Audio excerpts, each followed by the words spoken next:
Hello friends, आज मैं आपके साथ चर्चा करूंगी ट्रेड यूनियन की। ट्रेड यूनियन श्रम संघ।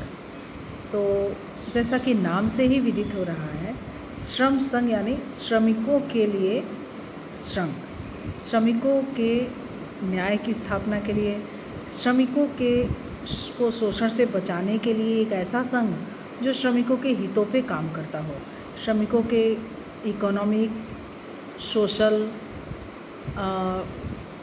पार्ट को स्ट्रेंथ करने के लिए, मजबूती प्रदान करने के लिए एम्प्लॉयर के साथ हो कुछ व्यवस्था करता हो जिसमें श्रमिकों को सेटिस्फैक्शन मिलता हो। ये एक्ट है जो 1926 में आया था और समय समय पर उसमें अमेंडमेंट भी हुए हैं, लेकिन मूलतः ये एक्ट के अनुसार ये क्या प्रावधान है, इसमें इसका एक्ट का उद्देश्य ही यही है कि ये श्रम संघ हर किसी भी उत्पादन कार्य में जो भी संगठन कार्य करेंगे, फैक्ट्रीज़ काम करेंगी, उसमें श्रम संघ का निर्माण होगा और उसमें वो जो भी श्रम संघ का लीडर होगा वो श्रमिकों के द्वारा चुना गया उनका लीडर होगा और वो उनके हितों के संदर्भ में श्रमिकों का व्यू लेगा या अपने मन से जो भी उनके विकास के लिए आवश्यकता है, उनके शोषण के विरुद्ध या उनके न्याय की स्थापना के लिए, उनके संतोषप्रद जीवन के लिए और जीवन की गुणवत्ता के लिए जो जो आवश्यकताएं हैं उसके ऊपर वो मैनेजमेंट के साथ कोऑर्डिनेट करेगा। तो श्रम संघ का पहला कॉन्सेप्ट ये है जो कि वर्कर्स और मैनेजमेंट के रिलेशनशिप को रेगुलेट करेगा। श्रम संघ का सबसे इम्पॉर्टेंट काम है कि वर्कर्स एंड मैनेजमेंट के बीच के जो रिलेशनशिप है उसको वो संगठित करेगा, सुसज्जित करेगा, रेगुलेट करेगा। क्योंकि प्रायः ये देखा जाता है फैक्ट्री में काम करने में विवाद की भी स्थिति उत्पन्न होती है। कई बार लेबर बड़े ही डिससेटिस्फाइड होते हैं और कहीं कहीं शोषण भी होता है।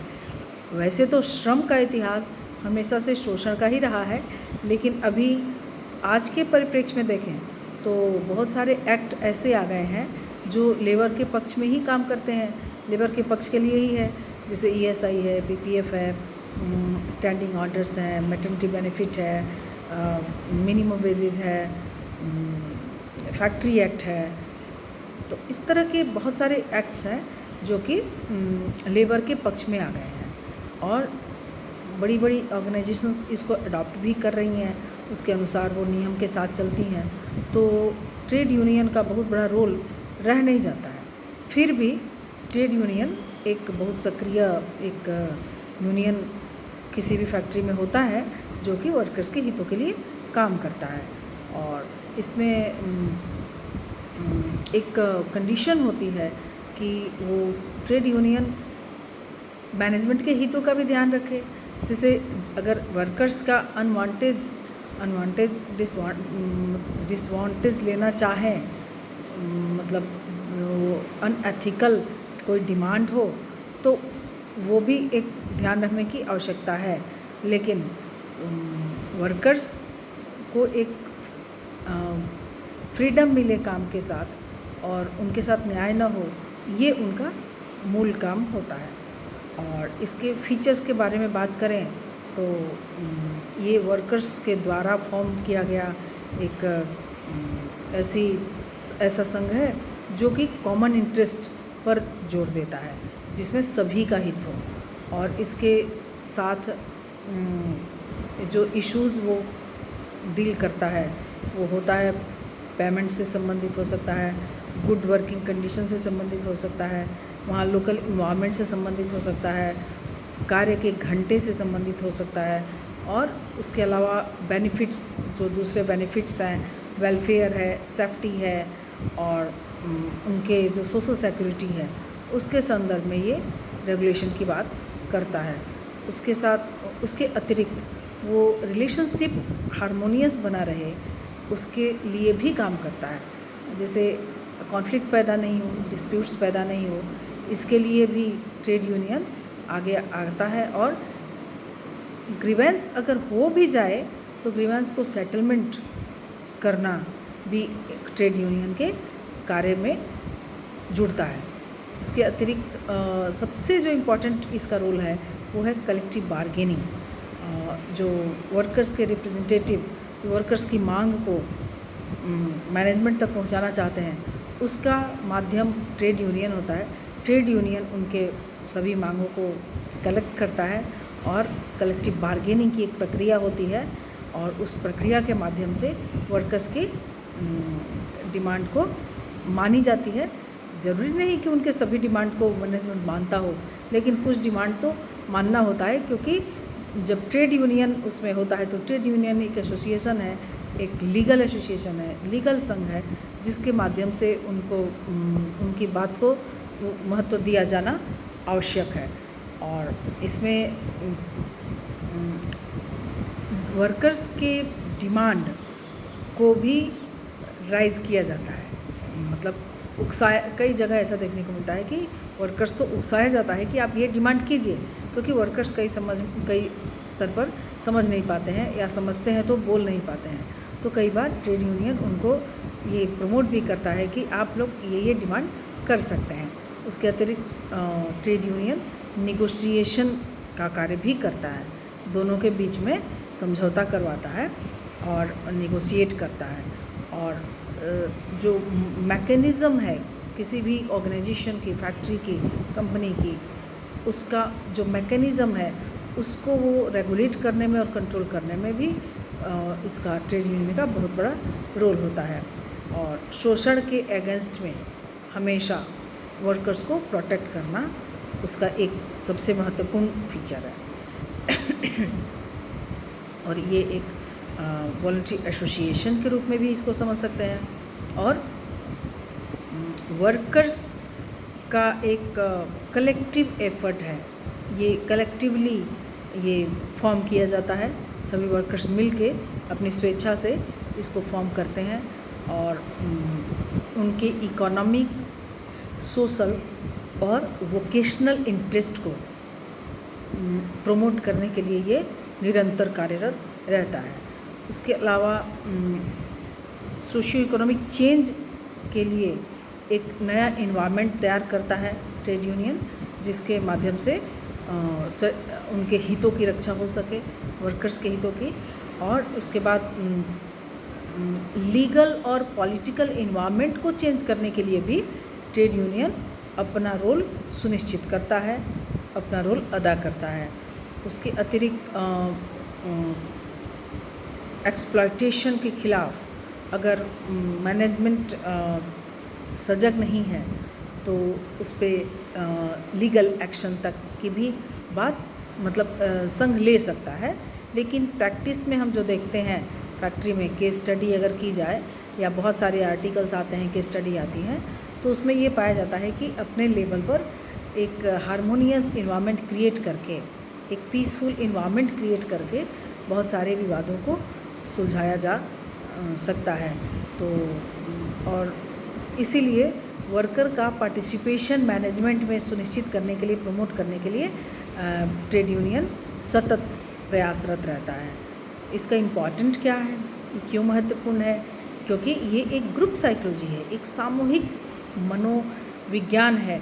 सभी लोगों की साइकोलॉजी इसमें अपना हित देखता है, तो इसलिए ये इसमें सभी लोगों का इन्वॉल्वमेंट रहता है। सभी लोग एक साथ मिलके इसको बनाते हैं और सभी के हितों की ध्यान रखी जाती है। तो इसलिए ये एक ग्रुप साइकोलॉजी को इमर्ज करता है। उसके अलावा जॉब सिक्योरिटी को प्रोवाइड कराता है। इसमें जो जॉब की सुरक्षा है, नौकरी की सुरक्षा है, उसको प्रमोट करना भी इसका एक महत्वपूर्ण कार्य होता है। और इंडस्ट्रियल कॉन्फ्लिक्ट की अवस्था में, ऐसे तो देखिए जब केस स्टडी हम करते हैं किसी संस्था का, तो मैनेजमेंट क्या कहता है कि ट्रेड यूनियन कई बार कॉन्फ्लिक्ट को सुलझा नहीं पाता है, तो उसके माध्यम से बढ़ जाता है, कॉन्फ्लिक्ट बढ़ जाता है। लेकिन जो थियरी निकल के आई है इसकी ट्रेड यूनियन के लिए, उसमें जो ट्रेड यूनियन का रोल है या किताबी तौर पर जो बातें सामने आती हैं वो यही आती हैं कि वो मैनेजमेंट के और इंडस्ट्रियल मैनेजमेंट में जो वर्कर्स के और मैनेजमेंट के बीच कॉन्फ्लिक्ट होता है उसको वो निगोशिएट करता है, वो रोकता है और हारमोनियस इन्वायरमेंट क्रिएट करने का प्रयास करता है। लेकिन और उसके साथ साथ राइट्स जो होते हैं वर्कर्स के राइट को प्रोटेक्ट करता है। और वेजेस और वर्किंग कंडीशन को गुडनेस की तरफ ले जाना, सुधार की तरफ ले जाना, एक पूरे इंडस्ट्री के वर्कर्स में एक संतोषप्रद वातावरण हो, उसके लिए वो एक ऐसा माहौल वेजेस के संदर्भ में भी और वर्किंग कंडीशन के संदर्भ में भी बनाते हैं। अप्रोचेस कौन कौन से होते हैं, इसके अप्रोचेस क्या क्या अप्रोच से ट्रेड यूनियन कार्य करता है। सबसे पहला अप्रोच है डेमोक्रेटिक में वो सबका साथ लेके चलता है। इवन मैनेजमेंट और वर्कर्स दोनों के बीच की वो कड़ी होती है, जो ये संघ होता है दोनों के बीच का होता है। तो इसलिए उसके प्रयास यही रहते हैं कि सभी के अंदर पावर शेयरिंग हो और सभी को एक अवसर मिले, सभी पार्टिसिपेट करें। उसके अतिरिक्त इकोनॉमिक ग्रोथ भी बहुत ज़रूरी पार्ट है इसका। संघ इकोनॉमिक ग्रोथ के लिए भी काम करता है, सर्वोदय के लिए काम करता है, सभी के साथ न्याय हो, सभी का शोषण से मुक्ति हो, सभी के हितों की रक्षा हो, सभी को सैलरी मिनिमम वेजेस तक सभी को मिले, कोई भी इकोनॉमिक रूप से कमज़ोर ना हो। तो इसलिए ये गांधीयन एक फ़िलॉसफी सर्वोदय की जो है वो भी ट्रेड यूनियन इस अप्रोच के साथ काम करता है। इसके अतिरिक्त सोशल जस्टिस, सामाजिक न्याय, जो वर्कर्स के साथ न्याय की स्थापना हो, और इससे वर्कर्स मोटिवेशन की थियरी जो XY की थियरी है, मोटिवेशन की थियरी वो भी इसमें बहुत कारगर साबित है। तो वर्कर्स मोटिवेशन देखना, उसके लिए कार्यरत होना बहुत ज़रूरी है। और इक्वल डिस्ट्रीब्यूशन, जो समान वितरण है, जो लाभ का समान वितरण है वो वर्कर्स तक पहुँचे। और उसके अतिरिक्त लॉ एंड ऑर्डर, नियंत्रण में रहना, सिस्टम में चलना, लॉ एंड ऑर्डर को फॉलो करना, इसमें ट्रेड यूनियन का एक बहुत बड़ा रोल होता है। ओवरऑल देखें तो ट्रेड यूनियन इंडस्ट्री का वो अंग है, वो पार्ट है जो दूसरी भाषा में कहें तो सैंडविच का काम करता है। अर्थात लेबर और मैनेजमेंट के बीच की वो कड़ी होता है जो दोनों को हारमोनियस वातावरण के साथ जोड़ने का, दोनों के सेटिस्फैक्शन का, और जो कंपनी, फैक्ट्री या जो ऑर्गेनाइजेशन का जो मेन ऑब्जेक्टिव होता है लाभ कमाना, उसके ऊपर वो ऑब्जेक्टिव को फुलफिल करने में अपना योगदान देता है। और उसके अतिरिक्त मूलतः वो लेबर के हितों के लिए ही काम करता है, लेबर के न्याय के लिए ही काम करता है। लेकिन मैनेजमेंट के साथ उसकी ऐसी कोई बिगाड़ने वाली बात नहीं होती है। मैनेजमेंट को वो दबाव डालता है कि वो लेबर की इस मांग को माने और वो अपनी मांग को मजबूती से मनवाने का प्रयास करता है।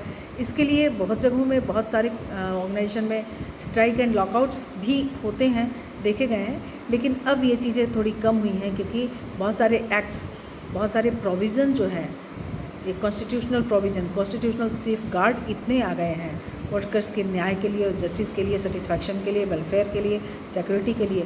बहुत सारे प्रोविज़न गवर्नमेंट के आ गए हैं, स्टेट गवर्नमेंट के हैं। एजुकेशन सिस्टम आ गया है जिसमें ट्रेनिंग दे के वर्कर्स को प्रमोट किया जाता है और उससे स्किलफुल वर्कर जो क्रिएट हो रहे हैं उनसे उनको सेटिस्फैक्शन मिल रहा है। तो देखा जा रहा है कि ट्रेड यूनियन का रोल बहुत ही नगण्य रह गया है फैक्ट्री में। और बहुत सारी फैक्ट्री में तो ट्रेड यूनियन नहीं होता है, जहाँ होता है बहुत सारी जगहों में सक्सेस है, कहीं कहीं ट्रेड यूनियन के होते हुए भी वर्कर्स सेटिस्फाइड नहीं है, कहीं कहीं ट्रेड यूनियन से मैनेजमेंट सेटिस्फाइड नहीं है, कहीं कहीं ट्रेड यूनियन बहुत अच्छा रोल अदा कर रहा है। तो ये अलग अलग की स्टडी से पता चलता है, किंतु इसका एक मूल जो रूप है ट्रेड यूनियन का वो बहुत ही महत्वपूर्ण है। और वो किसी भी फैक्ट्री में अगर रियली ट्रेड यूनियन अब ईमानदारी से काम करती है तो वो फैक्ट्री के लिए बहुत कारगर साबित होती है। कोई भी ऑर्गेनाइजेशन आगे बढ़ने में बहुत ही एक सहायता प्राप्त कर सकता है ट्रेड यूनियन के माध्यम से। तो ये ट्रेड यूनियन पे कुछ थोड़ी सी जानकारी थी। Thank you.